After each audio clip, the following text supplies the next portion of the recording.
Una sociedad injusta. Un pequeño grupo de valientes. Un proceso que inspiró al mundo. Que las revoluciones no se exportan.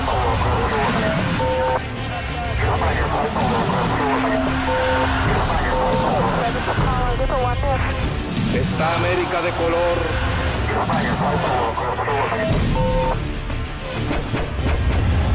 Revoluciones.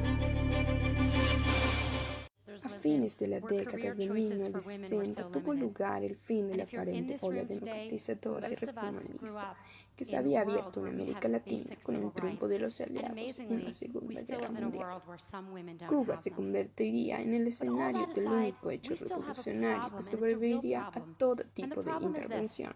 En 1959, el ejército rebelde entraba en la ciudad de La Habana, aclamando por una multitud. La revolución había finalizado y la capital cubana finalizaba un largo recorrido que había iniciado 6 días atrás, luego de que los insurrectos obtuvieran la rendición de las fuerzas militares del director Fulgencio Batista.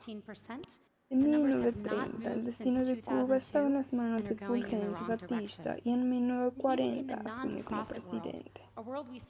Una vez concluido su mandato, Batista en 1952 dio un golpe militar y se hizo cargo del gobierno. Suspendió las garantías constitucionales, derogó la Constitución y clausuró el Congreso, además de profundizar los vínculos de Estados Unidos. Un gran grupo de universitarios formaría una vanguardia que iniciaría la lucha armada para derrocar a Batista. El liderazgo de este grupo cayó en las manos de Fidel Castro Rey. En 1953, Fidel Castro, con un grupo de 170 hombres, asaltó el cuartel de Moncada, con la intención de apropiarse de las armas allí existentes y convocarlas al pueblo a derrotar al dictador Batista.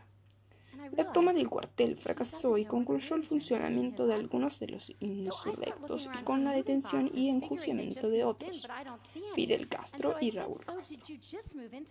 Ya en libertad, Fidel y sus compañeros se exiliaron a México, pero antes de su partida formaron el movimiento 26 de julio, vanguardia armada bajo principios nacionalistas y antiimperialistas y dispuestas a lograr el derrocamiento de Batista.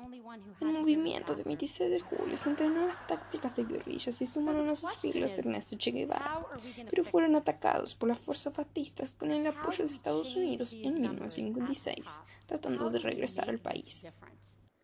Un grupo de revolucionarios, entre los que se encontraban Castro, Guevara y Camilo Cienfuegos, logró huir y se instaló en la Sierra Maestra, al oeste de Cuba, desde donde iniciaron una guerra de guerrillas. Desde el comienzo de 1957 hasta fines de 1958, el ejército rebelde libró varios combates contra los ejércitos oficiales y estableció relación con las poblaciones campesinas ubicadas en su área de influencia. En 1958, el ejército rebelde comenzó una guerra contra la propiedad y la producción agrícola con la intención de que las élites económicas retirasen su apoyo al régimen dictatorial. Bajo el lema de "o Batista sin la zafra" o "la zafra sin Batista", llevaron adelante la destrucción de varios campos cosechados. En ese entonces los Estados Unidos habían estado enviando armas a la isla, pero optaron por dejar de hacerlo ya que consideraban que Batista no era capaz de manejar la situación y además ponían en peligro la vida social en la isla. A fines de 1958, los guerrilleros lograron aislar a las fuerzas gubernamentales en la ciudad de Santa Clara.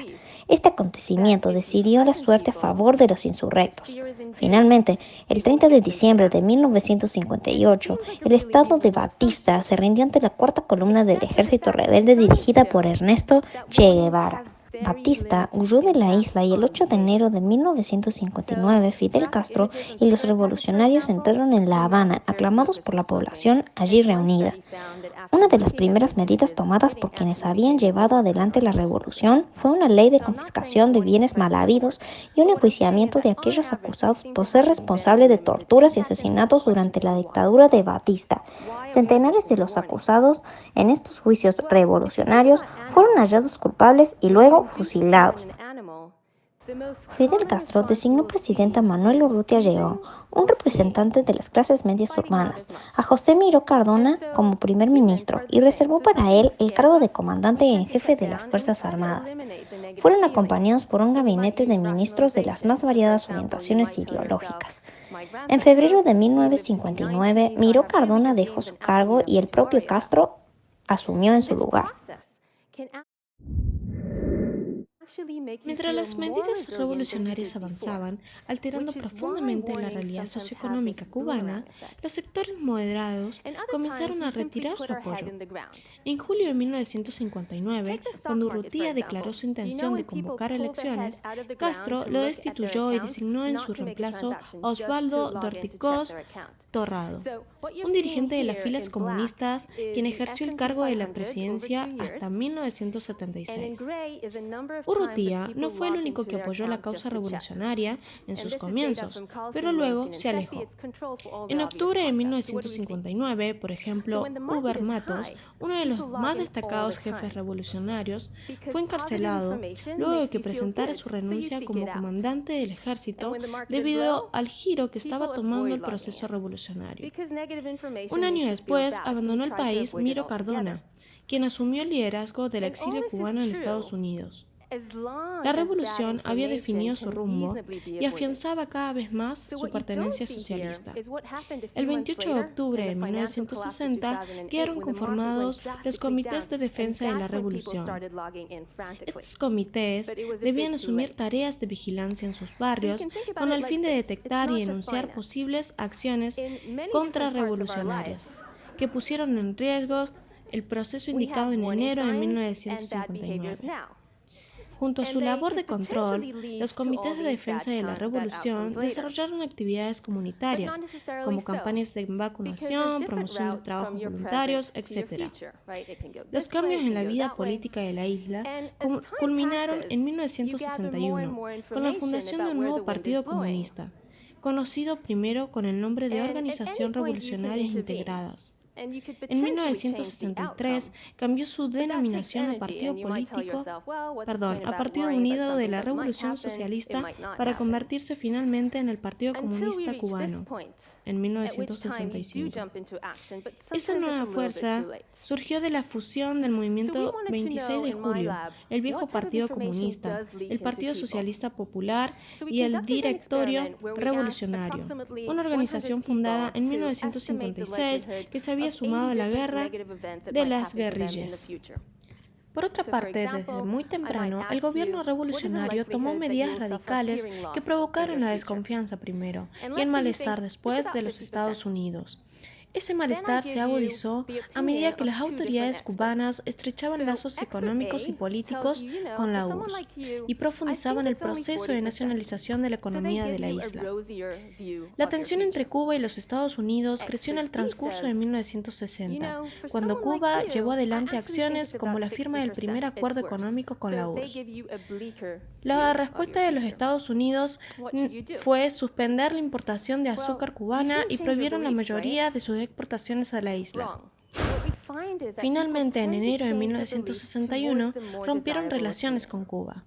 A partir de entonces, el país norteamericano intentaría por distintas vías desestabilizar al gobierno cubano.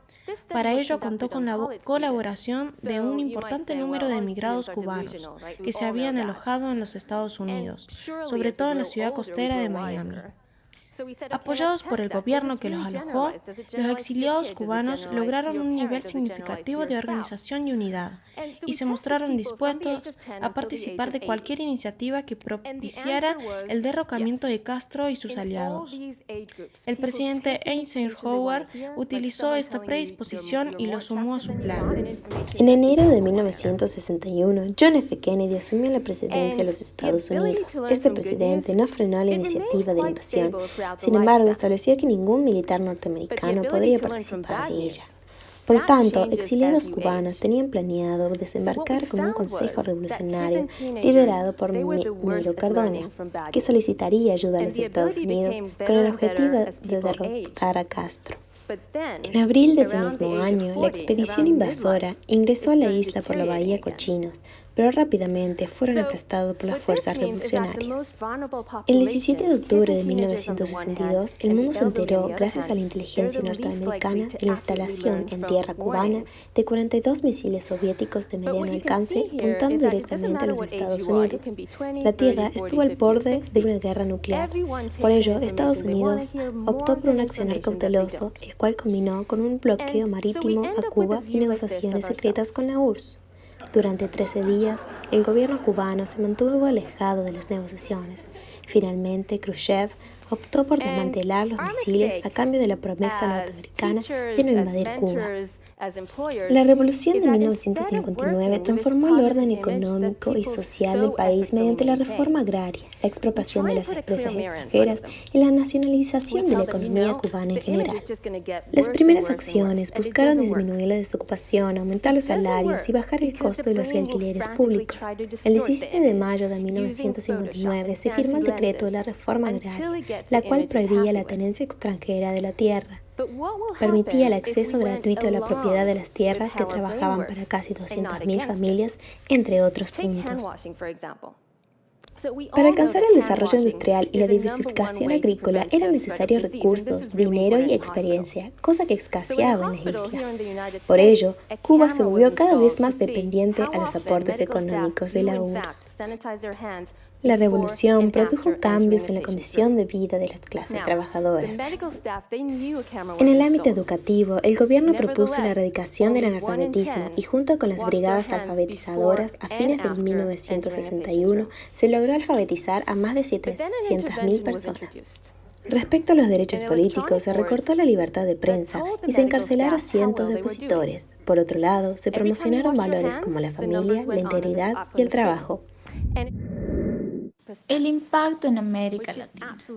En la segunda declaración de La Habana, febrero de 1962, Fidel Castro señaló: el deber de todo revolucionario es hacer la revolución. Esto resonó fuertemente en el resto de América Latina y fue escuchado en especial por los jóvenes, quienes creyeron que la lucha armada sería el medio más efectivo para terminar con las profundas desigualdades sociales y superar el atraso y la pobreza existentes en la región.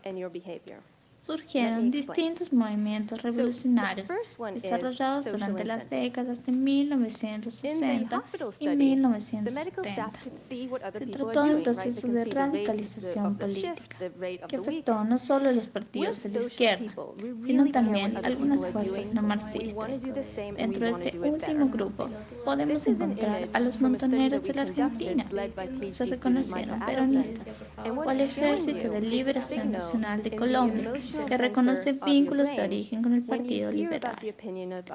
Algunos de estos grupos guerrilleros se organizaron como Frente de la Lucha Rural. Otros combinaron acciones en el campo y la ciudad. El primero en desplegar acciones urbanas fue el Movimiento de Liberación Nacional Tupamaros de Uruguay.